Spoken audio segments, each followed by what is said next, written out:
Hey guys, my name is Trevor Sullivan. I'm a solutions architect with StratusGrid, and welcome back to our video channel. Thanks so much for joining me for another video. I hope you'll really enjoy this topic. I have something picked out for today that I think is going to be really interesting to you, and hopefully it will inspire a whole bunch of you to go out and start thinking of interesting, innovative ways of building software. Now, before we get into today's topic, which is going to be an open source utility that allows you to automate some of your coding processes, I wanted to briefly introduce our company, StratusGrid. So StratusGrid is an AWS Premier Consulting partner. We're also an independent software vendor. We have a software product that is a SaaS model, software as a service model called Stratosphere. And essentially what Stratosphere provides is a FinOps and SecOps view into all of the different findings across your AWS cloud environment.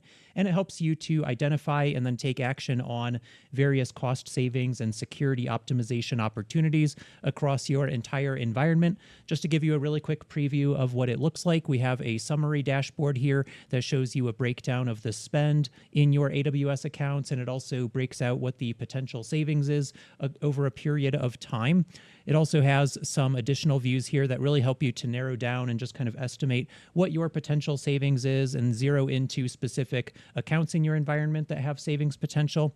There's also an analysis view, which kind of shows you a more finance-friendly view of the spend breakdown across your different AWS services.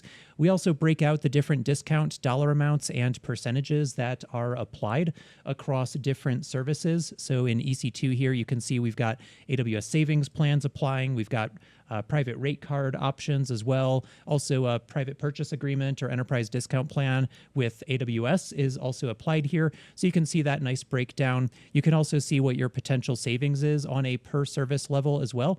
So that really just helps you to kind of narrow down where your spend is actually going, what discounts you're actually taking advantage of, and where your potential savings is if you're running a cost optimization effort in a large enterprise. And then we also have the more specific findings view here. And what this is it's a consolidated view across your entire AWS environment. Even if you have multiple AWS organizations, we can wrap all those up into a centralized view and see all of the different resources that we can take action on to optimize our spend, whether that's underutilized EC2 instances or RDS instances that are just sitting out there idle, load balancers or NAT gateways that are just sitting out there unutilized. These are all great opportunities to go clean up resources, and there's a whole bunch of other types of findings in here, and we're adding more types of custom findings into our product as we speak as well. So feel free to reach out to us on our website over at stratusgrid.com. And feel free to reach out to us if you'd like to see a demo or just are interested in getting some more information about how Stratosphere works. All right, so today's topic is going to be an open source utility called Aider.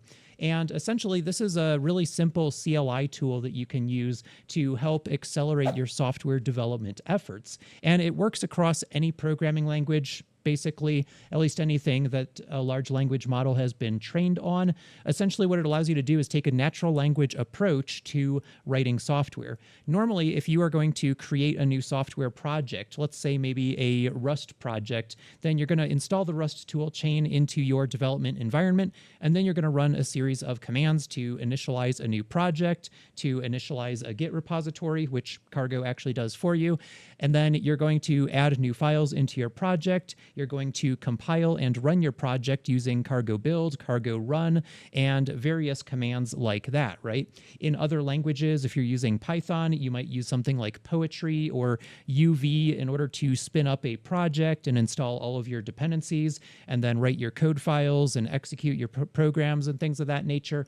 So it really just kind of depends on what framework you're using, but all of that is a manual process in the traditional software development world. You have to know all of those commands in order to perform those different tasks as part of your development lifecycle or development workflow.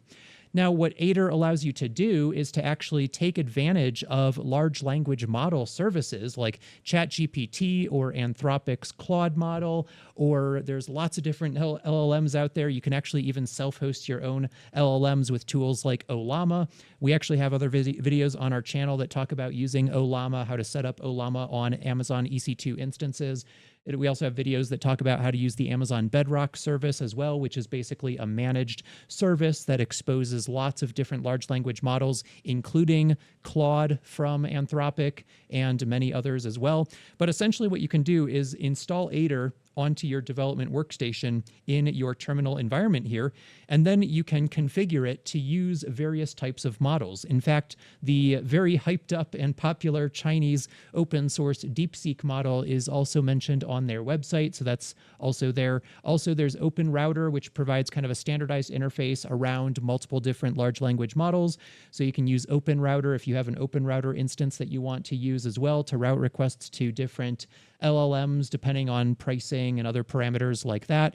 I haven't had a chance to deep dive into Open Router yet, but it looks like a really interesting project as far as AI models are concerned. But essentially, what Aider allows you to do is to, again, take a natural language approach to express what you want to do as a software developer rather than actually having to do all of those tasks by hand.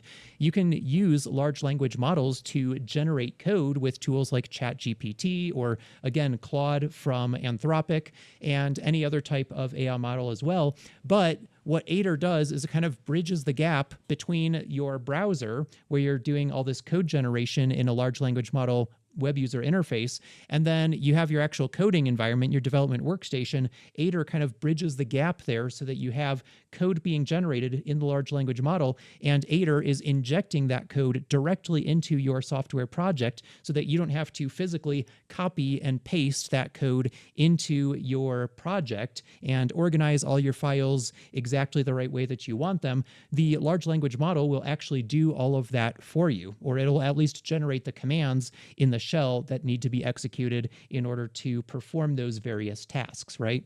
So again, it gives you this natural language approach, a more expressive approach about telling the model what you want to achieve. And then the model will ideally, under the best circumstances, understand what your intent is and then generate the necessary code and commands in order to achieve your desired outcomes.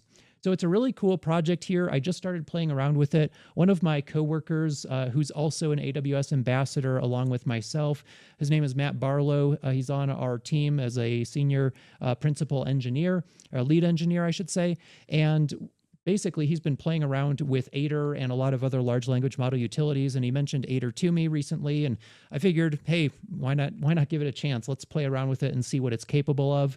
It is really interesting because not only does it create code for you and organize your code into different project files and execute shell commands, but it also integrates with Git. So with the Git integration, it actually will commit the file changes that it makes on your behalf to your Git project, and it even generates the commit message as well. So it puts in a descriptive commit message that it just generates on its own based on the intent that you expressed in your query to the model. So again, that's a huge time saver because, who really enjoys writing commit messages and making sure that they're formatted exactly correctly and all that kind of stuff. So, it really saves a lot of time in the long run, I think, and it kind of depends on the task that you're trying to perform. Again, large language models are great for very specific small use cases and very specific tweaks, but you really have to provide a lot of context, a lot of input to a model in order for it to understand exactly what you're trying to accomplish. So, there are pros and cons to it. There are some caveats. It's not always going to do exactly what you say the way that you think. If you tell it to create a new project in the current directory, it might actually create a new subdirectory within the current directory when your intent was actually to put the project inside of the directory, not into a child directory under the parent directory that you told it to do. So, really nuanced things like that. The large language models are not always necessarily going to know exactly what your intent is. So again, the more clear and more specific that you are with your intent as input to the model, the better it's going to respond with commands and code changes that correspond to what your intent actually is. Also, something that I noticed while playing around with Aider is that backing out changes can sometimes be a little bit of a pain. I probably am just missing some of the functionality that's available inside of it, so it may not be a limitation of Aider itself. It just wasn't immediately obvious to me how to easily undo certain changes, like, deleting files and directories that it created on my behalf that maybe I decided I didn't want anymore, and things of that nature. But because it's a CLI tool, you can always exit out of Aider, go back to your terminal, or even just have a separate window open. So you have one shell session with Aider and then one shell session open with just a bash shell. And you can, use the bash shell to run one-off commands, and then you can use Aider to do other types of commands. Also, Aider does have a special command inside of it that allows you to run shell commands directly from Aider without exiting the Aider context. So that is kind of a nice feature as well. But again, I haven't explored all of its capabilities yet, and it is a pretty powerful and complex piece of software. So just kind of keep that in mind as you are playing around with it. Now, one of the really interesting things is that Aider supports many different large language models. We talked about things like the Anthropic Claude service, the OpenAI ChatGPT service. Amazon Bedrock is a managed service as well. So if you go to the website, which is aider.chat, then go to the documentation and check out connecting to LLMs. And this is going to show you all the different supported LLMs. It even supports Grok from xAI here. It supports, like I mentioned, DeepSeek. If you have Ollama running, again, we have a separate video on our channel, so go check that out on how to set up an Ollama endpoint inside of a Docker container. That's an option. But I kind of like the Amazon Bedrock service. I do a lot of work with AWS. Of course, I'm an AWS ambassador. I'm AWS certified. I work for an AWS Premier Consulting partner. So I do a lot of work with the Amazon Web Services Cloud Platform. And so using the Bedrock provider for Aider is just kind of natural. It just feels kind of organic to me. But again, feel free to choose from any of these other providers out here that are available. In fact, even Google's Gemini is an option here as well. LM Studio is another option here as well. I haven't really used that personally, but there's even support for the Azure. They call it Azure OpenAI service. That's basically a managed LLM service. So that's pretty cool as well. And then there's some options here for other things as well. So light LLM, just generic interfaces, and then some of the different environment variables that you can set in order to configure them. So what we're going to do going forward in this video is to actually take a hands-on look at how Aider works, and we're going to use the Amazon Bedrock provider here because it just works very naturally. It's really easy to spin up an EC2 instance in your AWS account and then just configure an IAM role with the necessary permissions to access the Amazon Bedrock APIs. So you don't really have to do any kind of credential setup there as long as you get all of the EC2 instance profile stuff set up. So we're actually going to take a look at how to kind of run through that. All right, so I did want to mention that Aider is an open source project here. I think I mentioned that earlier, but it is available on GitHub here. It's extremely popular with 27.4 thousand stars. I just added another one there from my work GitHub account. And there is a lot of activity going on here. There are 96 contributors on the project as of this recording. There's pretty decent documentation. It does provide a pretty decent listing of features that are available inside of it, so you kind of know what can it do, what can it not do. And it also does a pretty good job of telling you how to connect to different LLMs here. So a lot of people have tried it out here. There's a lot of quotes about different users that have tried it out. So make sure you go out to the GitHub project, leave them a star. And if you run into any issues, feel free to file some feedback here on the GitHub project, and make sure you include as much detail as possible so that the developers or any other third-party contributors that want to contribute to this open source project can help you out as effectively as possible.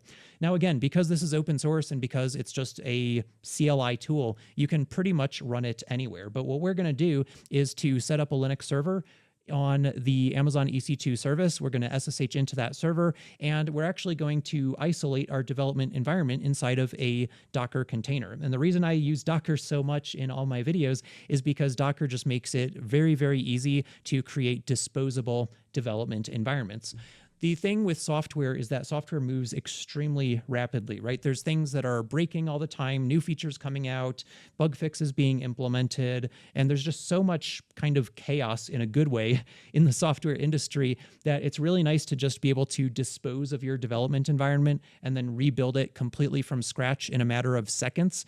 And so the reason I like using Docker is because it makes it very easy to do that. And so Aider is no different. I'm going to run Aider inside of a Docker container so that if anything changes with Aider in the future, like maybe it fixes some of its dependency issues, or maybe it supports a new version of the Python runtime or something of that nature, I can just very easily just recreate that development environment. And I want you to be able to accomplish the same thing as well.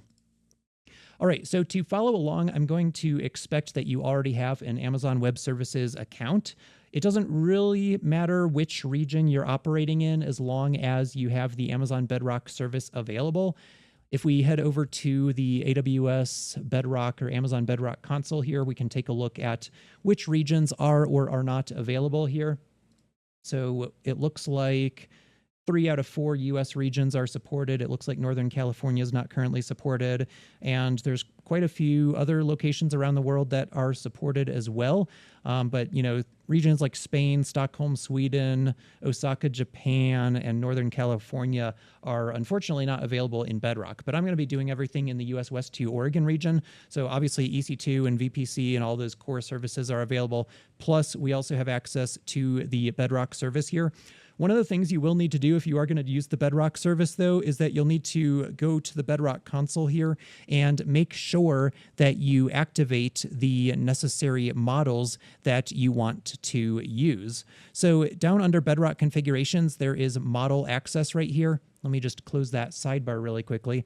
And under model access here, you basically can enable or disable different models, AI models that you want to use, large language models. So if you click on Modify Model Access, you can check off which of the large language models you want to be able to use. So I've got Claude 3 Sonnet, Claude 3.5 Sonnet V2, Claude 3 Opus, which is the higher end and also more expensive model, but more accurate as well. There's the Cohere models here. A lot of different choices. There's even the Llama 3.1 models right here. And there's even image generation like SDXL, Stable Diffusion, 3.5 large, and a bunch of others. In fact, Amazon even has their own models here called the Titan models. So they have Titan text models, they have Titan image models, and if you are creating your own custom embeddings, they even have embedding models here as well to help you generate your embeddings to store inside of your vector database. So make sure that you go to the Bedrock console and go to the model access section and enable whichever models that you're planning on using before you try to actually use them. Otherwise, you'll most likely get an error when you try to use them. All right, so before we spin up an EC2 instance running a Linux server distribution, I'm going to head over to the Identity and Access Management service. What we're going to do here is create what's called an Identity and Access Management role. And essentially all a role is an application identity that we can attach directly to our EC2 instance, or virtual machine, I typically call it, that will allow us to have access to different APIs, including the Bedrock API from AWS. So if you are just wholly working inside of the AWS ecosystem, this is far and away the easiest way to set up all your credentials. That way you don't have to generate any static keys and worry about manually having to rotate them and things like that. So what we're going to do here is create a new IAM role. We're going to choose the EC2 use case here. And then we are going to go ahead and select the default, which is EC2. That'll set up the necessary trust relationship. And then for the permissions policies here, you can just do a search for Bedrock.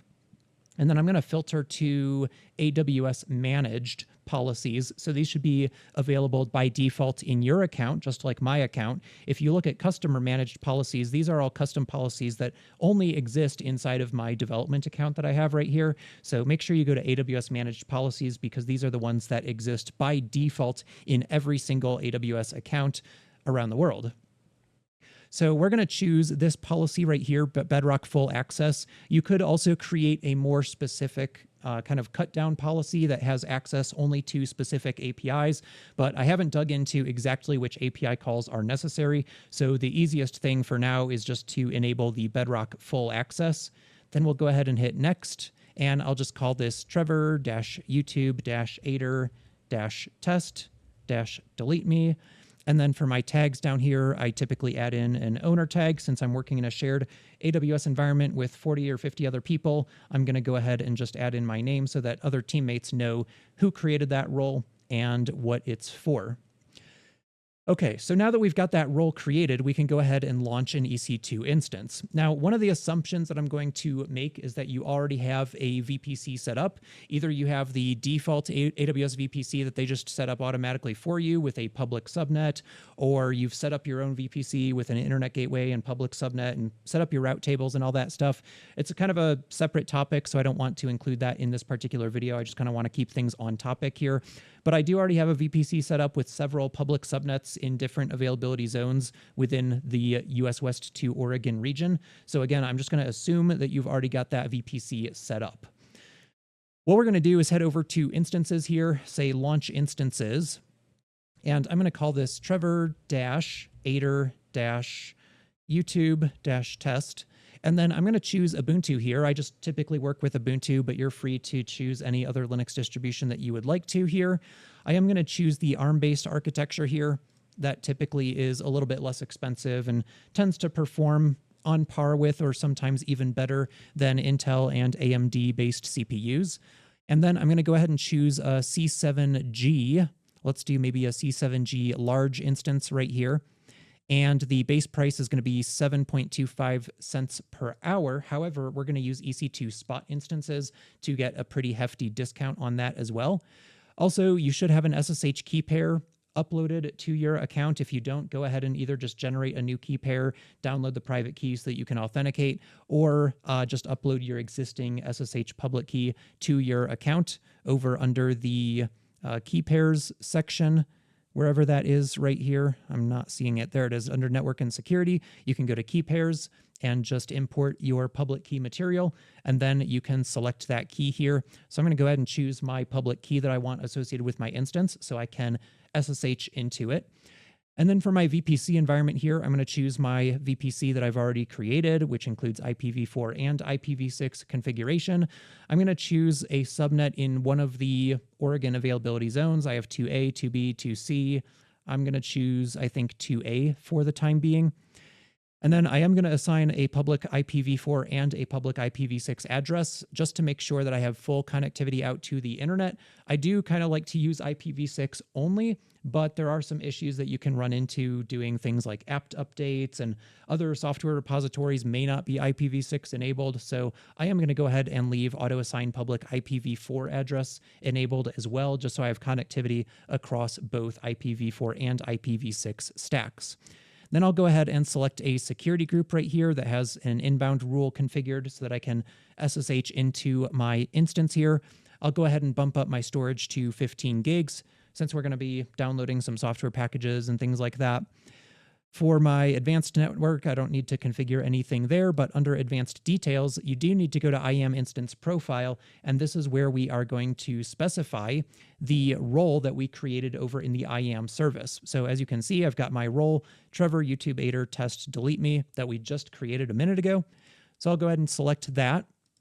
And then after I've selected that instance profile, I'll also go down to the purchasing option and choose spot instances, say customize. We'll do request type, we'll say persistent, and then if it's interrupted for any reason, I'll just go ahead and stop it, and then it'll restart when that capacity becomes available.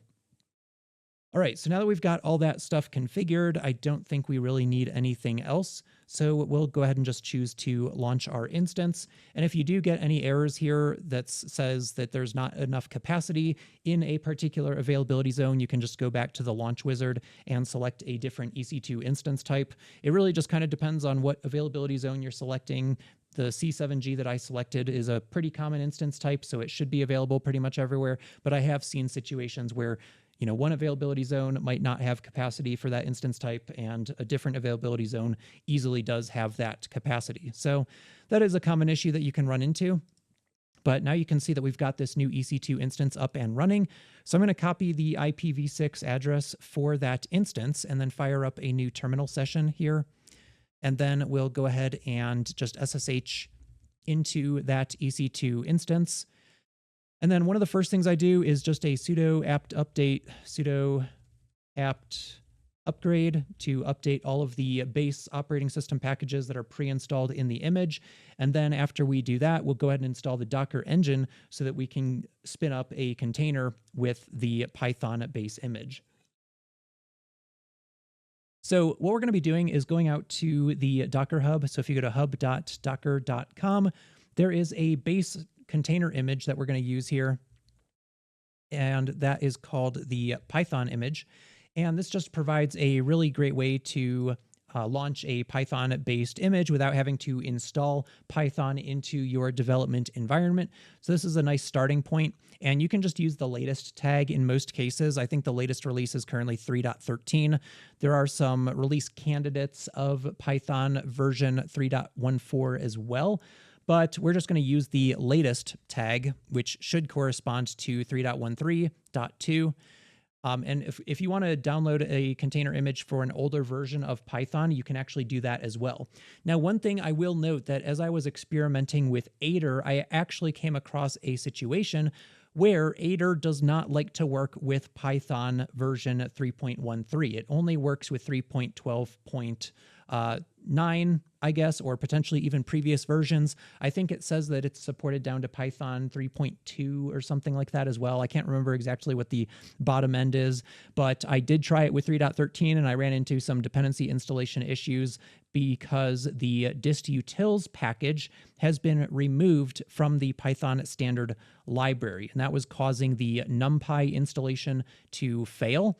So the research that I did indicated that I actually needed to run Python version 3.12 instead. Now, the interesting thing is that I'm actually going to show you how to use the latest Python 3.13 container image so that we can, use the latest and greatest image, but we're actually going to use the UV package manager for Python to create a virtualized environment using the Python 3.12 runtime instead.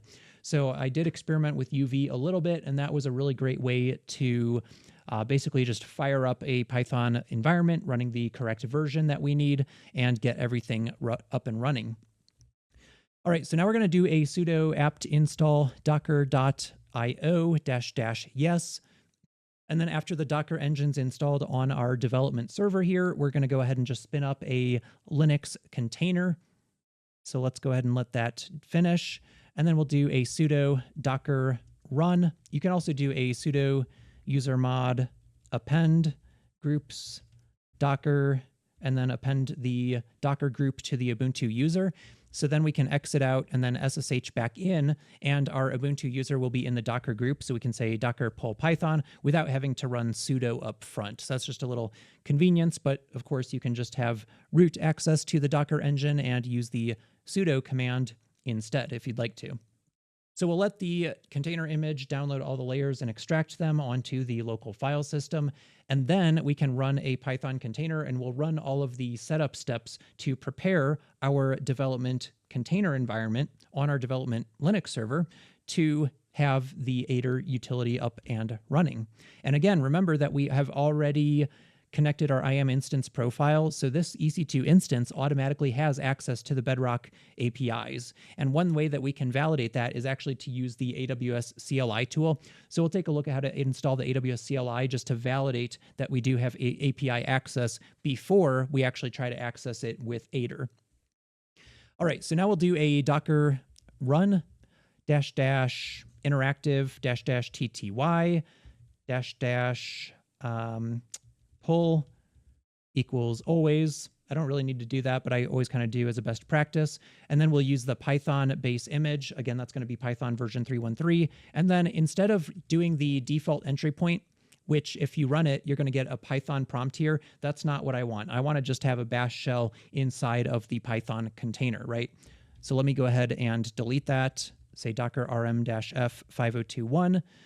And then we'll go ahead and rerun a new container, but this time I'm going to put bash at the end, and that will give me a bash shell inside of the Python container. So now I can run python 3 -- version, and as you can see, we've got python 3.13.2. But again, Aider is not going to like this particular version of Python, so we're going to work around that. But before we do that, let's go ahead and use the AWS CLI tool to validate that we actually do have access to the Bedrock APIs.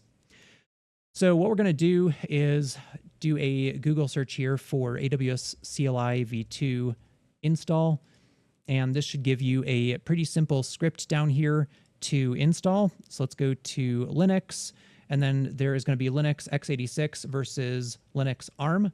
So of course we want Linux ARM right here. Now there are dependencies on curl, so let's check that curl's installed. We'll say which curl. Okay, curl is installed. Curl version, that works just fine. Unzip is probably not installed. Actually, it looks like it is, so that's good. And then we're also not going to use sudo because we're running inside of a root container, so we don't need to use sudo, plus sudo is not even installed in this environment. As you can see, sudo not found. So we're just going to leave that off, but what we can do is just copy basically this entire thing, paste it in, and then just edit the command to remove sudo right there, and we'll go ahead and install the AWS CLI tool. Great, so now AWS CLI is installed. It's pretty quick. We should be able to run AWS, and as you can see, we have the CLI. So now, if we run AWS -- version, we should see we've got AWS CLI version 2.24.6 running on Python 3.12. I guess it includes its own Python runtime. It's not using the kind of system runtime that's pre-installed into the container here. But something that you'll run into if you try to do AWS like Bedrock and then help is you're going to get an error saying that this mandoc utility is not installed. So we can say apt update apt install mandoc -- yes. And there are going to be a couple other dependencies as well. One of the other ones is going to be the less utility that is used to display information. So as you can see, it's just going to spit out the entire output here, but it does actually look for less.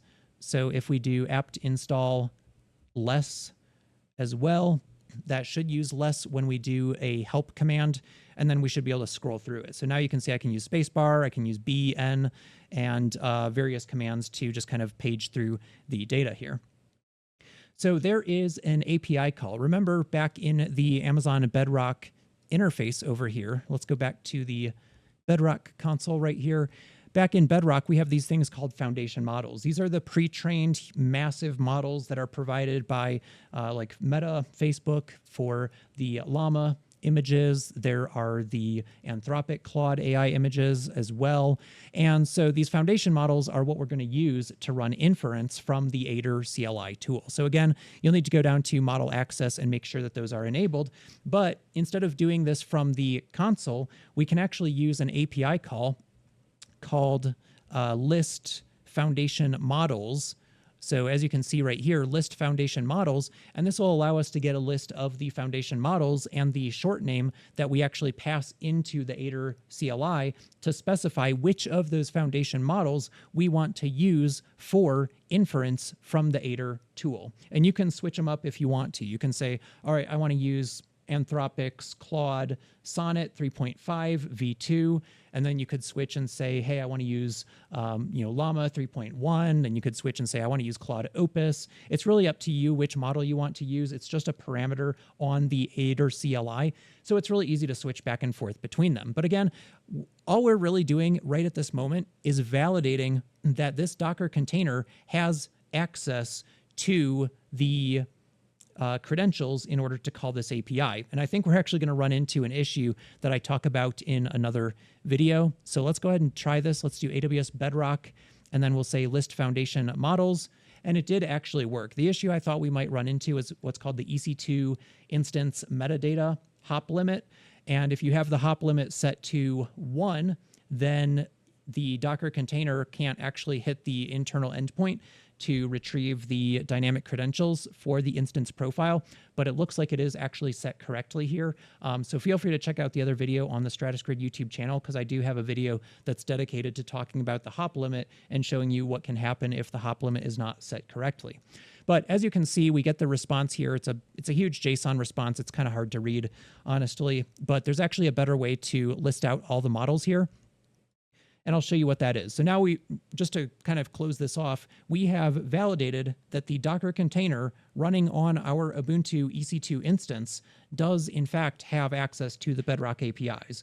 If we didn't have that instance profile attached, then we would get an error indicating that we don't have access to call this API, right? So we validated that. That's good. That's all we're going to really use the AWS CLI itself for. But now what we're going to do is come back to the AWS console and click on Cloud Shell here, or you can search for the Cloud Shell service right here. What this is going to do is it's going to pop open an interactive terminal right inside our AWS Management Console in your web browser. And then what we can do is actually use PowerShell instead of the AWS CLI to retrieve only the specific properties that we care about so that we don't get this massive JSON response and have to kind of page through it manually. We can actually get a really nice consolidated, concise list of the models that we want. So PowerShell is pre-installed. You can just run pwsh here. And then there is a command that's built into the AWS official modules for PowerShell. So if we do get star foundation, it's called get BDR foundation model list. And then if we run this command, we're going to get a huge list of all the different models, just like we did over here. But instead of displaying it as a bunch of JSON text here, it's actually going to display it as objects because PowerShell is object-oriented.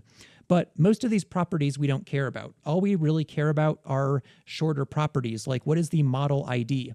So this model ID property right here is what we're going to pass into Aider to tell it which model we want to use from the Bedrock service. So we could use Mistral if we wanted to. We could use the Titan model if we wanted to. We could use Llama, all sorts of things like that. But what we really care about is who's the provider, what is the name of the model. I may not even really care about that so much. And then what is the model ID? I don't care about the model ARN because I already know that it's the Bedrock service. I already know that I'm operating in the public partition, not the government partition of AWS. I also know what region I'm operating in, so that doesn't really help me. Foundation model, I already know that I'm querying for foundation models anyway, so that doesn't really help me at all. All I really care about is the specific foundation model, which is, again, just the model ID. So that's why we don't care about the ARN here. You can also take a look at the input and output modalities so that you know which models take input tokens as text and outputs tokens as text as well. So we may want to inspect those properties, right? So what we're going to do is say get BDR foundation model list and pipe that into format table dash auto size. So it'll automatically fit the width of the screen here. And then we're going to specify property. Which properties do we care about? Well, we care about provider name, and we can actually tab complete that because PowerShell knows based on the object model of the command that's being piped from which properties are available. We're going to grab the model ID. We're going to grab the input modalities. We're going to grab the output modalities as well. And I feel like there was one other property that we might care about. So we've got input modalities, model name. I don't really care about the model name so much.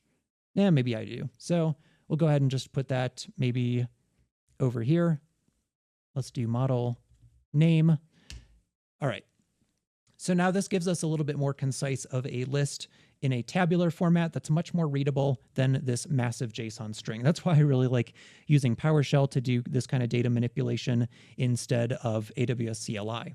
And then over here, you can see we've got the input and output modalities. So obviously we're going to do text as input, text as output, because we're just generating code and asking it to generate code based on certain input parameters here. So as you can see, we've got Claude 3.5, Sonnet v2. We've got different context windows here, context sizes, I should say. I'm just going to choose this base one down here, though. So this model ID right here is what we are going to pass in. And so this is 2024, 10 October 22nd. There are also other versions of Claude 3 Sonnet. So this is Claude 3 instead of 3.5 back on February of 2024. So that's a little bit older. Here's Claude 3.5 Sonnet in June of last year, so that's older than the October one. So that's why I am choosing this one up here, because this is the latest version of the Sonnet model that I am currently aware of. All right, so once you've copied that model name, it's time to switch back to our containerized development environment, and we now need to get Aider up and running, right? We've validated our credentials work through the IAM instance profile, but we need to actually install Python 3.12, and we also need to install Aider as well as the Bodo 3 dependency. Now, if you're new to AWS or new to Python programming or both, then Bodo 3 is actually the name, the official AWS SDK for Python. And because Aider is a Python application, Aider depends on Bodo 3 in order to operate properly. So we're going to run through a few setup steps here so you can see how things kind of work. So the first thing that we're going to do is run pip install, and we're going to install pipx. Now, in the past, you used to install Python binaries, like Python applications, using pip, but due to changes in the Python ecosystem that I'm not necessarily qualified to comment on, there is another utility called pipx. So we are installing pipx so that we can use pipx to install binary applications for Python. So now that we've got pipx installed, we're going to use pipx to install UV, and UV is a package manager for Python. So it's kind of a project management system that handles dependencies, and it allows you to select different Python runtimes and things of that nature. So we're going to install UV here. Now, if we try to run UV, it's going to say command not found, because the directory that it was installed into, which is root.local/bin, is not on our path environment variable. So what we can do is just source our bash rc file here. So we'll run pipx ensure path, and then we can do source home.bashrc, and then we should be able to run UV. So we're basically just kind of refreshing our bash shell with the latest path environment variable so that it knows how to find any Python installed binaries with pipx. So now that we've got UV installed, the next thing we want to do is just kind of create a project directory. So when I'm working in a container environment, I typically just go to /data. So I'll do a makedir /data, and then we'll just cd into that directory. As you can see, it's just an empty folder. And then once we have that project directory, we are going to specify the version of Python that we want to run. So if we try to run Python 3 -- version, this is the system Python instance that's installed, which again is Python 3.13.2, which is not supported by Aider. But that's because we used the latest Python container image, which is totally fine, right? We're gonna install a slightly older runtime inside of here. Of course, if you want to use the base image from Docker with the older Python runtime, that is totally an option as well. That might save you a couple of additional steps, but I typically just like to use the latest image tag just because it's easier. So that's why I'm doing it this way. All right, so now that we've got UV installed here, UV allows us to manage our Python installations. So we can actually install older versions of the Python runtime in addition to the system installed Python runtime. Remember, when we ran the AWS CLI, it actually included its own Python 3.12 runtime as well. So there's ways to make Python portable, and you can just kind of install it, different versions of runtimes to different directories, but UV provides some very friendly commands in order to accomplish that, rather than you having to manually configure all that type of stuff, right? So this is a huge convenience. So we're going to say UV Python, because we want to manage our Python runtimes. And then we're going to list the available Python versions or installations that we want. So we'll say UV Python list.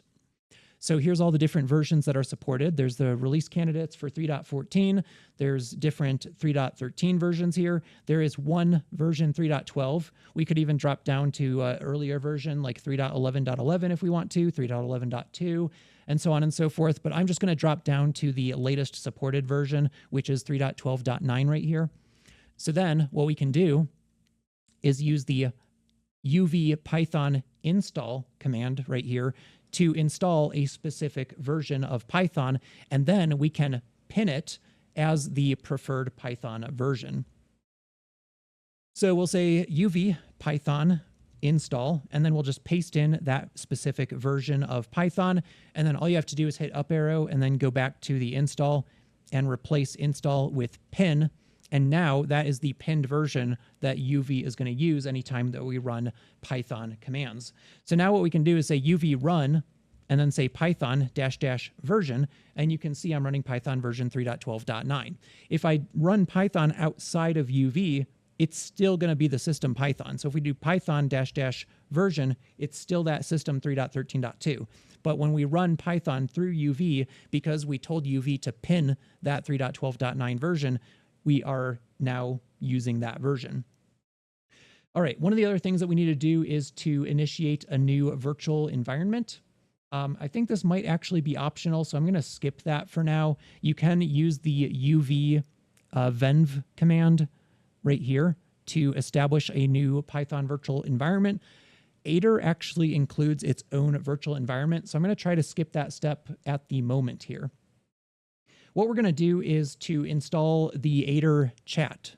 So now we're going to say UV run, and then we're going to say pip install pip x. Actually, no, we're going to use UV tool. So there's this tool subcommand. Let's actually just go back to UV. So UV has a tool subcommand that allows you to install binary applications, very similar to how pipx works. This is basically the UV equivalent of pipx, where we're saying, I want to install this binary application, so just manage that for me. So we'll say UV tool install Aider-chat. So this is the name of the package that actually contains the Aider application itself. So let's go ahead and run that command. And that's going to install a whole bunch of dependencies. And as you can see, we now have a new binary, which is just Aider. So we could say which Aider, and you can see it put it in our Python path. But if we try to run Aider with the Python that's installed at the system level, it's not going to be compatible. So what we actually need to do is to run it from UV. So if we do UV run Aider, this is going to allow it to use the pinned version of the Python runtime, which again is 3.12.9, which is compatible with Aider. It's been tested against that. So as you can see, Aider is going to operate with a Git repository. It's going to automatically generate commit messages. We talked about that kind of earlier on in this video. So if you don't have an existing Git repository, then it can create one for you. So I'll just hit N now and say, no, don't create a Git repository for me. Then it'll say, hey, you need to specify a model, and you also need to specify an API token or API key in order to authenticate to that model provider, right? But we already have authentication taken care of, so we don't need to worry about the API key, but we do have to tell it which model we actually want to use. So we'll say, no, I don't want you to open up the documentation, and Aider just exits because we have not told it what model we want to use. So what I want to point out here is that if we do let's do git. So git's pre-installed in the Python container, which is kind of nice. We can say git init. All right, great. So now if we do git branch, actually let's do git status right here. You can see nothing has been committed yet, right? So this is a brand new Git repository. There is nothing in here. So now we have an existing Git environment. Of course, you could let Aider do that for you, like we just saw, but I'm just going to go ahead and do it manually as a separate step. Then I'm going to come back and run Aider again. And now that it detects the Git environment, it's looking at my Git configuration for my root user account, and it says, hey, you have not configured your username or your email. And it also says, do you want to add .aider star, which are some metadata files for Aider? Do you want to add that to git ignore so that we're not committing our Aider files to our Git repository? And generally you don't want to do that, right? So we're going to hit Y for yes, go ahead and add that to git ignore. And then once again, it's going to complain that we didn't specify a model. So now we're going to say UV run Aider -- help. And this is going to give you a crap ton of parameters here that you can specify, right? But you don't have to specify most of these. Most of these are specific to certain models. Like these are if you have OpenAI or Anthropic or things like that. These are, specific models you can use. We're going to use this kind of generic model parameter right here.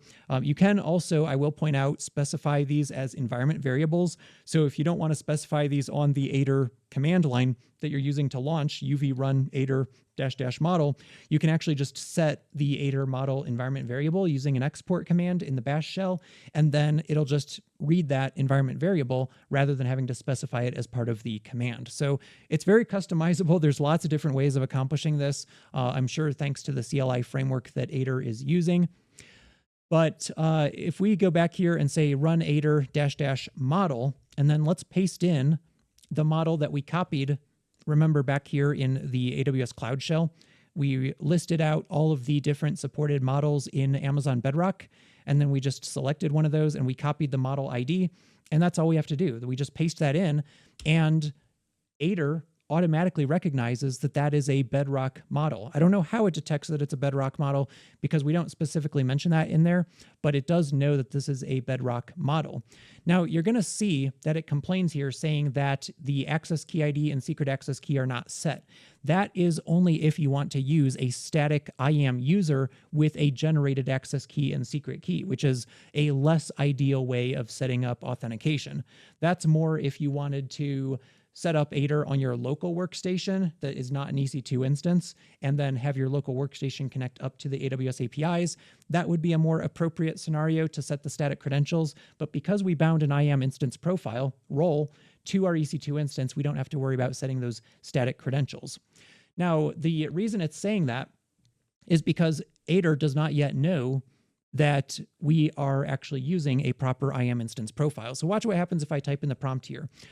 Create a text file in my repo. Okay, we get this error that says Bodo3 is not available. Remember what I mentioned a few minutes ago, where Bodo3 is the Python module, the official Python module that wraps the AWS SDK. So in order for aider to communicate with the Bedrock APIs, it needs this Bodo3 module that has all the different service modules for things like EC2 and Lambda and Bedrock and DynamoDB and RDS and all the different AWS services, right? Bodo3 includes the Bedrock APIs, and because we didn't install Bodo3 into aider's virtual environment, it doesn't know how to authenticate, and that's why it doesn't know that we have valid credentials yet. So let's go ahead and hit Control-D to exit out of aider here, and then we will go ahead and run the command to install Bodo3 into the virtual environment for aider. So there is a special command to do that. If you check out the aider documentation over here, again, the website is aider.chat. So if you go to the documentation section and go to connecting to LLMs and then go to Amazon Bedrock, down here there is a specific heading for installing Bodo3. So to install Bodo3 using the UV package manager, we say UV tool run from aider chat pip install Bodo3. So we're basically saying in the aider chat's virtual environment, I want you to run pip install Bodo3 to install the Bodo3 module into that application's virtual environment. So let's go ahead and copy that command and just paste it in right here. And you can see it is running right here. All right, so now we've got Bodo3 installed into the aider chat Python virtual environment. So now we can just hit the up arrow a couple of times and run UV run, which again is going to run using the pinned Python 3.12.9 context. And then it's going to run the aider application, the CLI -- model to Bedrock. So now that we've got the Bodo3 module installed, it's still going to throw this error. I'm not quite sure why it does that, because we technically have valid credentials. I think maybe that's kind of a UI bug, but we're just going to say no, don't open the documentation, and it'll take us into the interactive terminal for aider. Now, you can call aider by passing in a prompt on the CLI rather than using the interactive prompt here, but that's totally up to you if you want to go that route or just use the interactive shell here. Using the interactive shell just makes it very seamless to just run a command, tell it what you want to do, and then as soon as it's done, go ahead and run another command. Tell it what you want to do to continue expanding on that and to continue adding functionality to your application. So I like using the interactive CLI here. I think that's kind of how it's intended to be used, honestly, if I kind of look at the website and look at their little preview videos and everything. So we're just going to kind of stick with this for now. All right, so I think that error is just my buffer kind of messing up right there. So let's go ahead and just do something really simple. And I'm just going to hit the up arrow. So you can see when we typed in this prompt earlier, before we exited Aider and then did the Bodo 3 setup, it actually kept this command. So I can just hit the up arrow just like I do in a Bash or PowerShell interactive shell, and it actually keeps the context history of the different prompts that I entered into the large language model. Previously, this prompt failed because we didn't have Bodo 3 installed, but now that we do have Bodo 3 installed, it should ping the Bedrock APIs, and as you can see, it is creating a new file, just like we asked it to. Now, we didn't tell it what content we wanted in that file, did we? So it has complete free reign to make up its own decision about what to put in that file because we didn't specify. We just told it to create a file. So for whatever reason, the large language model, again, we're using the Claude Sonnet 3.5 v2 model, this decided to create a README, which is honestly a pretty good decision for any kind of open source software project, or even if it's a closed source project. Having a README in the root of your Git repository is always a good idea, right? So what's really cool here is it tells you, here's the contents of what I'm going to add to this file. And then after I create that file, here is the command, the shell command that I'm going to run to validate that it actually did what I told it to. And that it told me it's going to do this. So that's the command that we would then use to validate it. So it's going to say, do you want to create a new file? I'm going to say N for no. Do we want to run the shell command to validate? No, we don't. All right, so let's be a little bit more specific. Let's say create a text file in my repo.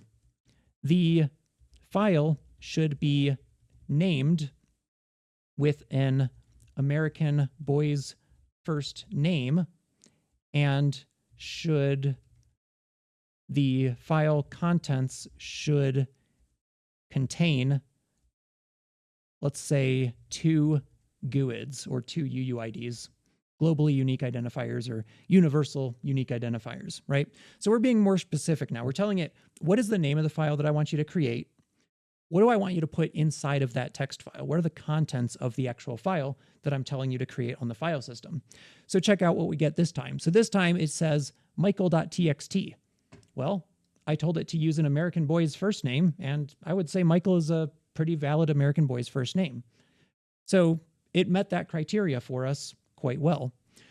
Now, I also told it the file contents should contain 2 GUIDs. Now, I didn't specify if each GUID should be on the same line or if there should be no delimiter between the GUIDs at all, just literally one GUID followed by immediately another GUID with no space, no new line, no delimiter of any sort, right? But it just, for whatever reason, decided that it's going to go ahead and put the GUIDs on new lines, which is totally fine, right? So we have 2 GUIDs here on our file, and then it's going to say cat michael.txt, again, to just validate that the output was correct. And then the other nice thing about Aider here is that it tells you how many tokens were sent, how many tokens were received, and then it tells you what the cost of the session actually is. So this allows you to kind of total up and get an estimate and a feel for how much is it actually costing me to run Aider to do LLM or AI-based programming interactively, right? So that's a really nice feature that I like about Aider as well. So this time, because it actually met the criteria that we specifically input, we're going to say, do we want to create the new file? Y for yes. Yes, we do. So it created the text file and it made a commit, and it specified a commit message automatically based off of the intent that we specified in our input prompt here. So again, that's saving a lot of time because I don't have to manually type out a detailed commit message and look through the commit history and figure out everything that changed and then kind of figure out what a sensible commit message is. It just automatically does that for me. So now it's saying, all right, I went through with the actions that I told you I was going to do. Do you want to run the validation command to see the output? And I'll say Y for yes, I do. And so there it goes. It runs that shell command, and you can see that that file does actually contain 2 GUIDs, just like it told me it was going to do right up here. All right, now the other thing you can do is add the command output to the chat context. So I'm going to say, no, I don't really want to add that to the chat context. That doesn't really have any meaning to the chat context, so I'll just say N for that. Now, keep in mind, it does allow you to run these / commands. So when you're working in Aider interactively, if you don't want to exit Aider and then go back into Aider constantly, one option is to spin up a separate shell, right? So I could hit Control-Shift-T in Windows Terminal here. I could, SSH into my server again. I could run Docker PS to see my container here. And then I could say Docker exec. So we'll just spawn a new interactive bash shell. We'll specify our container ID and then bash. So now I have a second bash shell running inside of the same Docker container that we have right over here. So this one has Aider running. This one has just a bash shell running. So now I could run top here, and sure enough, I can see UV, which wraps the Aider command, and I can actually see Aider running right here, which is, again, running in the context of a Python 3.12.9 runtime that we installed using the UV utility. So I could run other utilities here to kind of monitor what's going on in my development environment and then have the Aider context over here. But Aider has these / commands. So if I type a / right here, it actually shows you some of the commands that are available. If you do / help, it'll actually print out a nice list here of the different commands that are available. So one of the things that you can do is say /add to add files in your Git project that you want Aider to manipulate for you.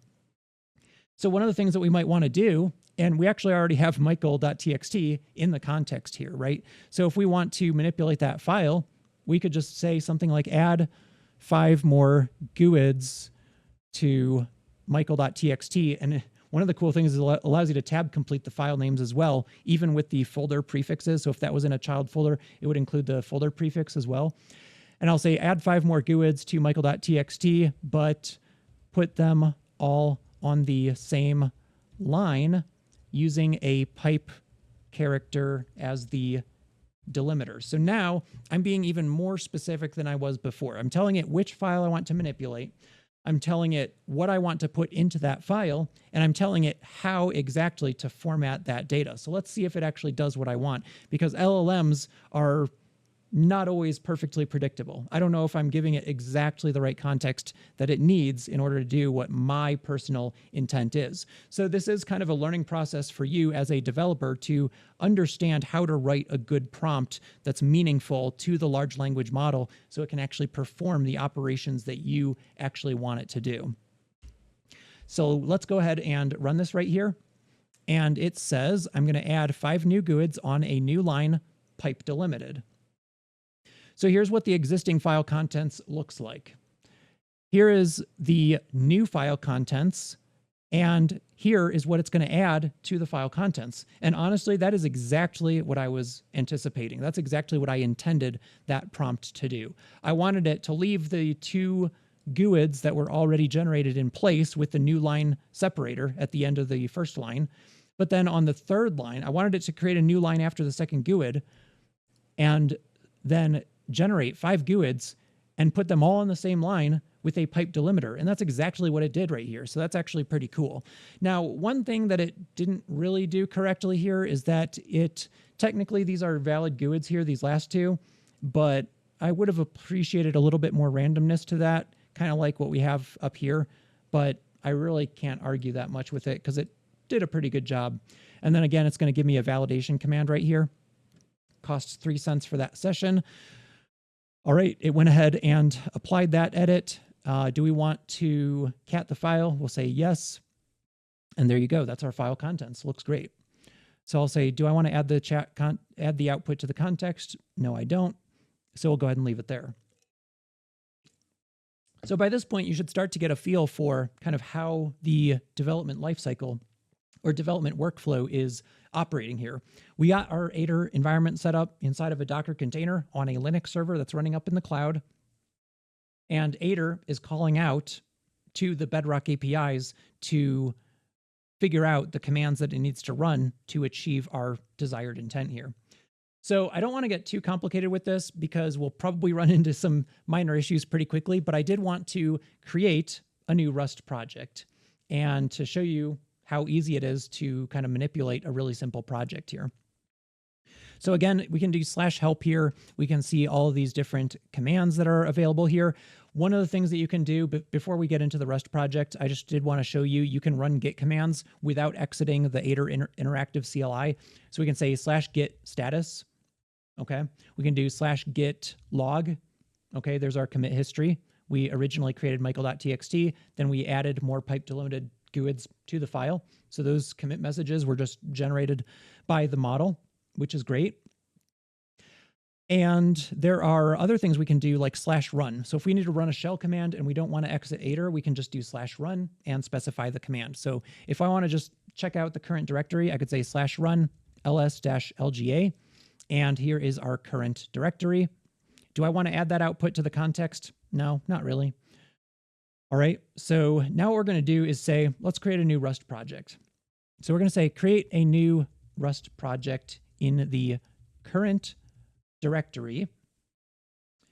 The program should print out a list of 5 American girl first names. Run the project after creating it. Okay, so with that context, it has an approximate idea of what we want to do here, right? So let's scroll up a little bit here. It says, all right, I'll help you create a new Rust project. First, let's create the necessary files for a project. And typically in a Rust project, I have a lot of other videos on my personal YouTube channel. Just search for my name, Trevor Sullivan. So you can see it's got this cargo.toml file. This is kind of a project file with a bunch of metadata about your dependencies. It's kind of like pyproject.toml if you're familiar with poetry and UV and things of that nature. Very similar to package.json if you're more of a JavaScript developer. But it's basically our package metadata here. It gave it a name, American names. Okay, that's fine with me. And then here's the actual application code. So it's going to put the application code under the typical src directory, under the typical name, which is main.rs right here. That's our entry point into our Rust application. It defines a main function synchronously. And then you can see right here, it defines a vec, kind of like an array, that defines 5 girls' first names. And then it prints out a list using a for loop in Rust of those names. Pretty sensible. And it even prefixes each one with a bullet, which is just a dash in this case, but it knows that it's listing something out, so it's kind of sensible to put a bullet there. And then check this out. It even knows after it creates the cargo project file and our source file under the src directory, it knows that it needs to build the project using cargo build and run the project with cargo run. And it says this will compile and run the program, displaying the list of the names that you asked me to do. So it cost us 4 cents to create that program. All right. So we're going to say, do you want to create cargo.toml?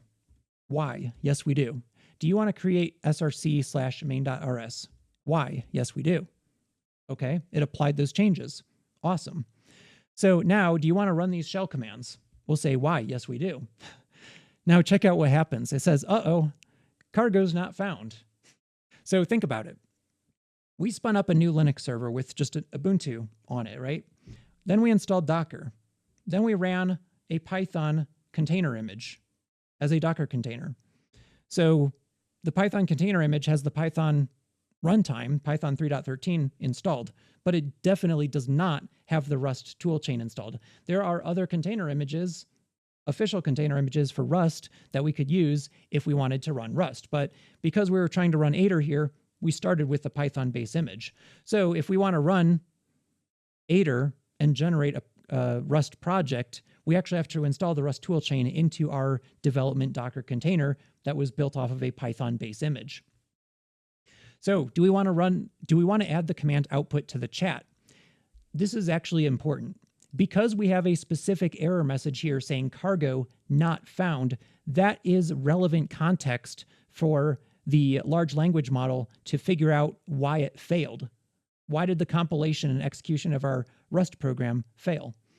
Well, the LLM needs to see the error message in order to help it understand the context as far as why it failed. So we're going to say this time, yes, we do want to add the command output to the chat. So check out what happened right here. So it added that context to the chat. We also now have our cargo.toml, our text file here, and src/main.rs as part of our input context to the model. So now I'm going to say, figure out why the cargo commands failed and fix it, right? That's pretty self-explanatory to the average human. So now the LLM goes out and it says, based on that error message that you added to the chat context by hitting Y right here, well, this indicates that Rust and Cargo, collectively the Rust toolchain, are not installed on your system. So to fix this, you're going to need to install the Rust toolchain and Cargo, which is part of the Rust toolchain. For Linux, which you're using based on the platform info, so it knows we're on Linux, a Docker container, run this command to install the Rust toolchain. And sure enough, that's exactly what you get up on rustup.rs, the website for the Rust installer. After the installation completes, you can verify the installation and run your program with these commands. All right, so we'll take it at face value. So it's going to run these commands here and see what happens, right? So we'll say Y for yes. Check it out. It literally just downloaded the Rust toolchain installer script and ran it. So we're going to say enter. That'll download the necessary Rust toolchain. All right, there's Cargo, there's Clippy, that's the linter. There's our Rust standard. There's the Rust compiler, Rust C, the binary, and Rust FMT, Rust formatter. So we're downloading all these components and installing them into our containerized Python Docker container so that we can then use Aider to manipulate and execute Rust projects and debug Rust projects, right? So let's give the Rust toolchain a second to install here. And then we'll try to manipulate the program a little bit. And then I think I'm going to terminate the video after that because I don't want to get into a super complex situation that I can't back myself out of here. So, all right, so it downloaded the Rust toolchain, the stable toolchain for AArch64, which is ARM 64-bit. And it says Rust is installed. Awesome. Now, here's one problem. So the Rust toolchain installer tells you to run the source command, which is a bash command, to basically refresh your bash environment so that it knows how to find cargo on the path environment variable. Now, for some reason, the way that Aider works here is that it's not running the correct shell. It's using binsh. And so for some reason, it's saying that the source command is not found. I'm not an sh expert, so I'm assuming that source just isn't part of sh. It is part of bash, though.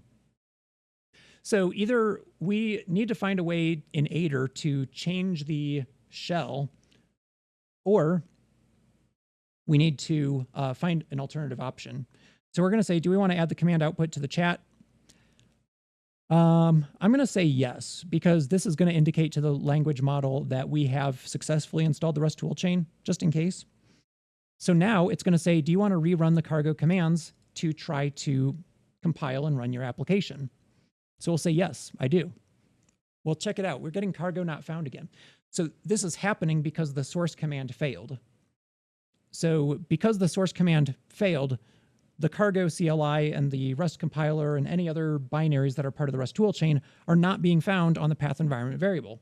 So therefore, Aider cannot find those applications.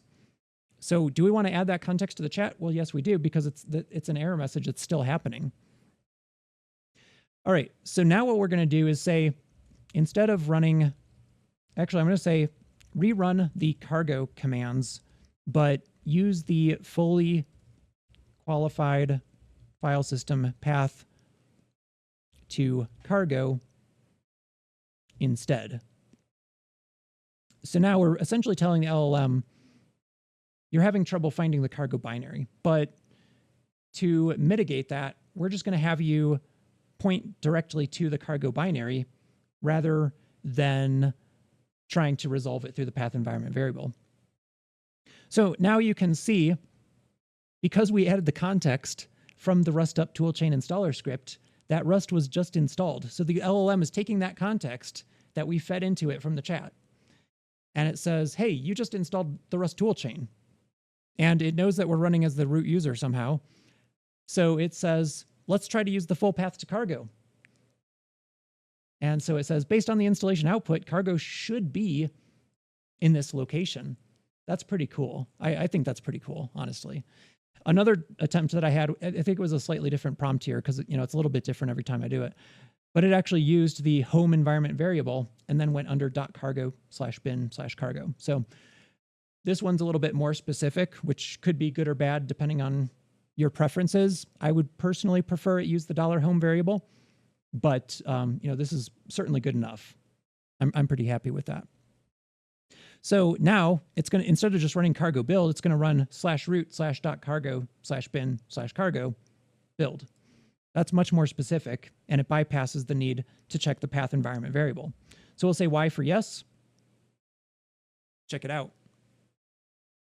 So we used a large language model to not only write the basic Rust application that does exactly what we told it to, which is to list out 5 American girls' names, first names, and it also figured out how to install the Rust toolchain because it wasn't installed. And after the Rust toolchain was installed, it didn't know how to find cargo. So we gave it a little push in the right direction and it figured it out. And then it ran our application. That's pretty cool to me. Do we want to add the command output to the chat? I'm going to say yes, because I think that the fact that our application ran successfully, I think that that's relevant knowledge, that's relevant context for the large language model. So I'm going to include that output from the chat into the chat context.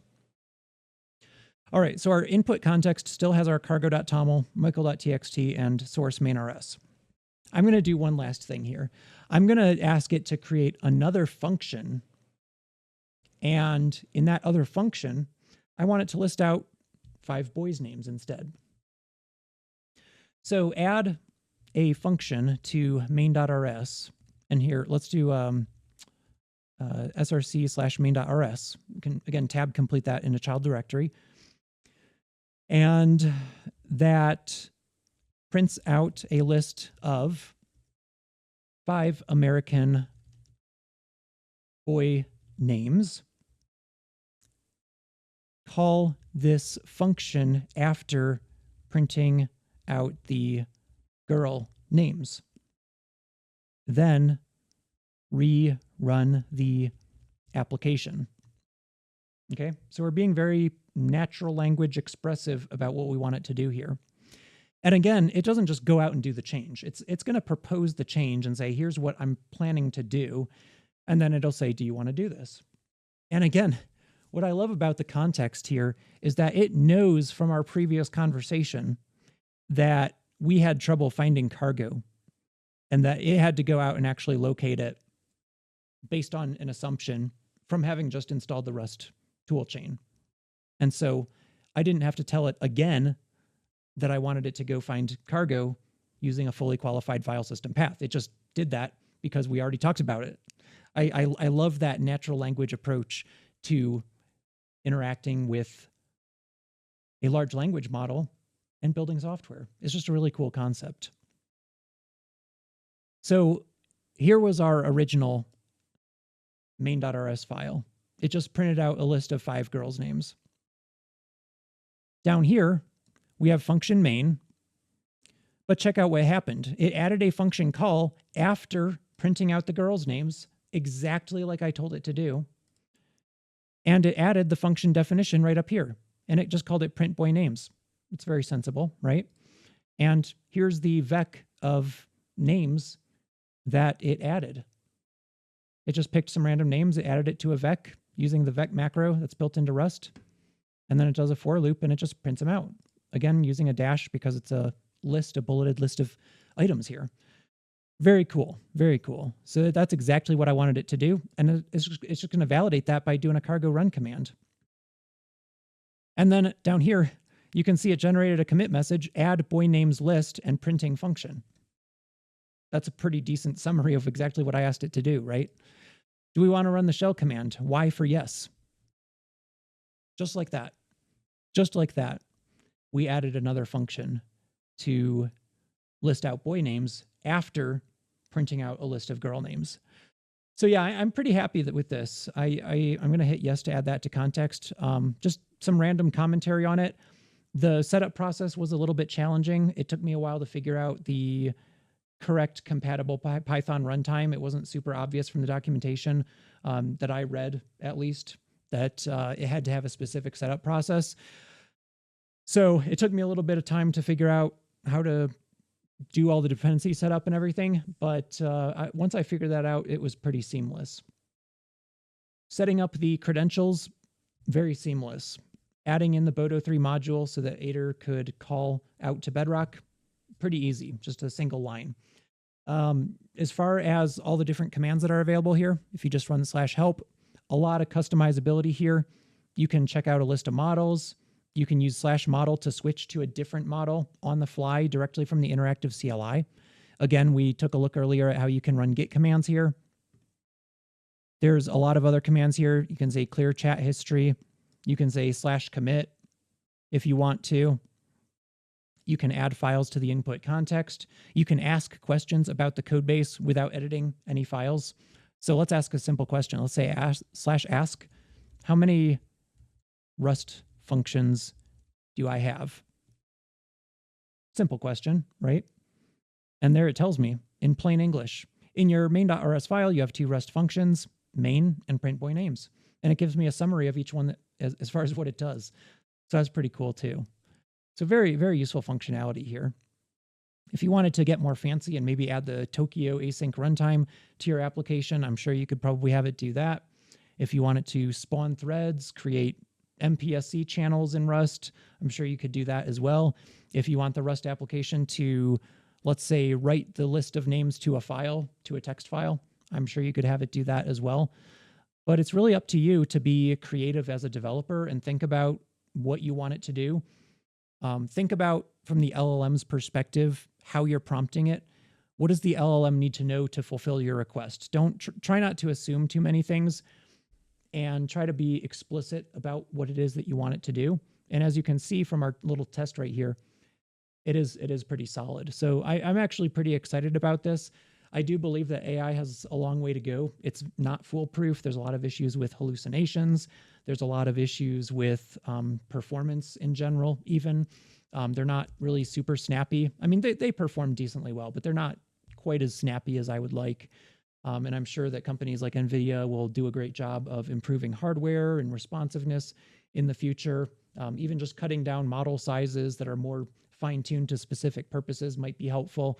I haven't really tested out with any of the more coding-specific models. I think like the Cohere models, and there's some other models, I want to say like Control R or something like that might perform a little bit better for specific contexts, or specific use cases, I should say. But as far as like a general purpose model, you really can't go wrong with the Anthropic Claude Sonnet model, the 3.5 V2 one that I'm using here. So again, feel free to play around with it. If you're running locally, you could even use voice input, which I think is pretty cool.